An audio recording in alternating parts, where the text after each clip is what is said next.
Hi everyone, welcome back to another story time. I'm Miss Julie. Today I'm going to read another of my favorite Christmas books to read. It's called My Penguin Osbert. It's written by Elizabeth Kimmel and illustrated by H.B. Lewis. It's a really fun story about a little boy who wrote a letter to Santa. Santa doesn't always get it right when he brings the gifts. Let's see what happens. My Penguin Osbert.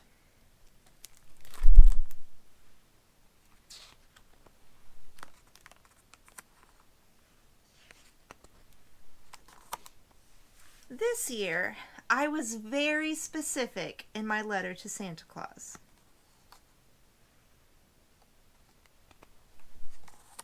We've had a few misunderstandings in the past. For instance, last year I asked for a fire engine red race car with a detachable roof, a lightning bolt on the side, and retractable headlights. And he did get me one. But it was only 3 inches long. And the year before, I had really wanted a trampoline.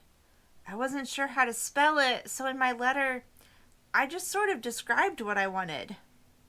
Santa sent me a pogo stick.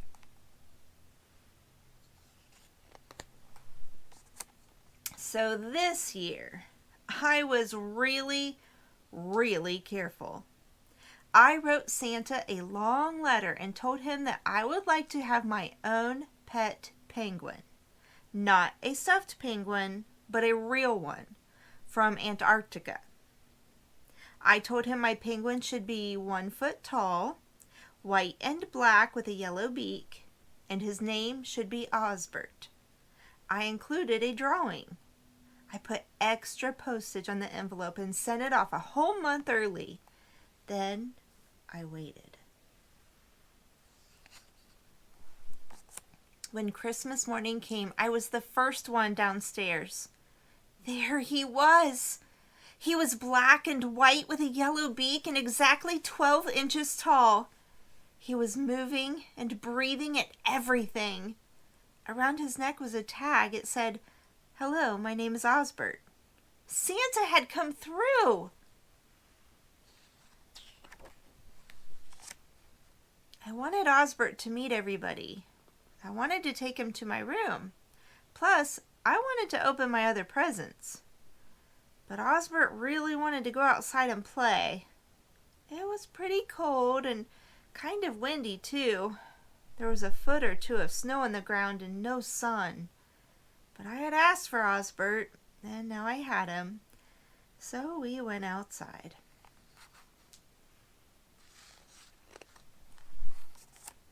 We played powder slide and wrecked the igloo.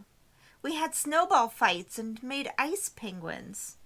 We escaped from the jaws of imaginary leopard seals. Osbert wanted to go swimming, but I explained that it might not be possible. So we sang some of the old penguin songs instead.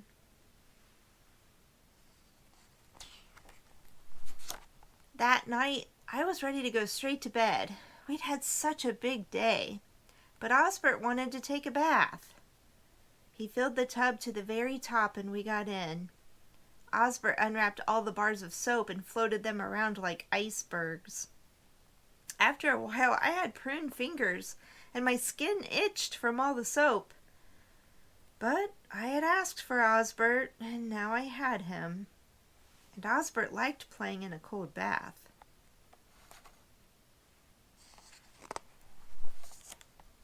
The next morning, Mom said she'd make anything I wanted for breakfast. When I closed my eyes, I saw a stack of chocolate chip waffles with heated syrup, a platter piled high with fried sausages, and an icy pitcher of freshly squeezed mango juice.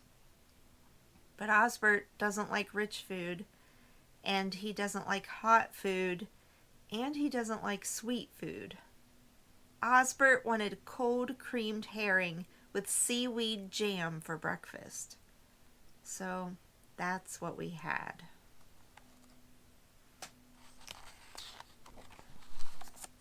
After breakfast, it was my turn to do chores. So I did the dishes and went upstairs to clean my room. When I came back down, I saw that Osbert had been working too. He had built an entire ice village out of freezer pops, frozen leftovers, and tubs of ice cream. It was all beginning to melt. Osbert, of course, couldn't hold a towel with his flippers. But I had asked for Osbert, and now I had him. So I cleaned up the mess myself. That afternoon, when Osbert was watching the Weather Channel on cable TV, I secretly wrote Santa another letter. It says, "Dear Santa, how are you and Mrs. Claus? We are fine. Thank you for the great penguin named Osbert. We take cold baths together and have creamed herring for breakfast. I am getting used to spending all day in the snow. Plus, it turns out I didn't have frostbite after all. Your friend, Joe. P.S. One more thing, Santa.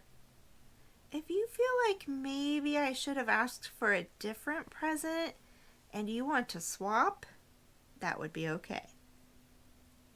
And while Osbert was leafing through a snow globe catalog, I snuck out and mailed the letter.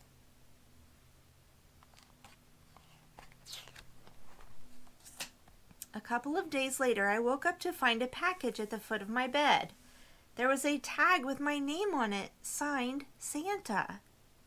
Inside the box was a red pullover sweater and 2 free passes to the grand opening of Antarctic World at the zoo. After Osbert made a shrimp sculpture out of the wrapping paper, he wanted to go right away. But he didn't want to take the bus. The zoo was a long way away, but I had asked for Osbert, and now I had him. So we walked.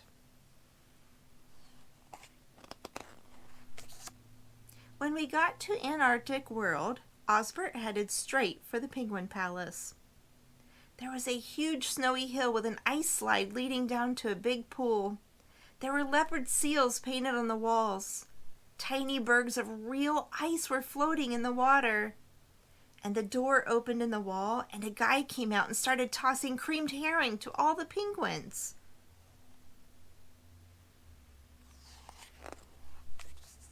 When it got to be closing time, I told Osbert we had to leave. He waddled over to me, but I knew he felt at home in the Penguin Palace. It had everything he needed. Osbert was the first Christmas present Santa ever gave me that I really wanted.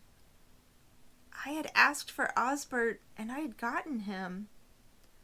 But Osbert needed ice slides and leopard seals and plenty of herring. I asked him if he would be happier living at the Penguin Palace. Osbert looked into my eyes, and then he nodded.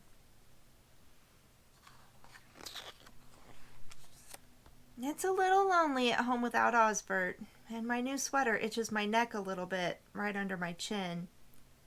But it's nice to be warm, and I had chocolate chip waffles for breakfast. Next Saturday is Kids Visit Free Day at Antarctic World. I don't have a bus fare, but I can walk. I'll wear my red sweater so Osbert will be sure to recognize me. And next Christmas is only 11 months away. I've thought about it a lot, and I already know what I want.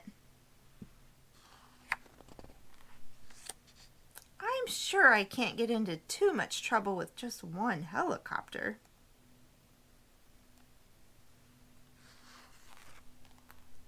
The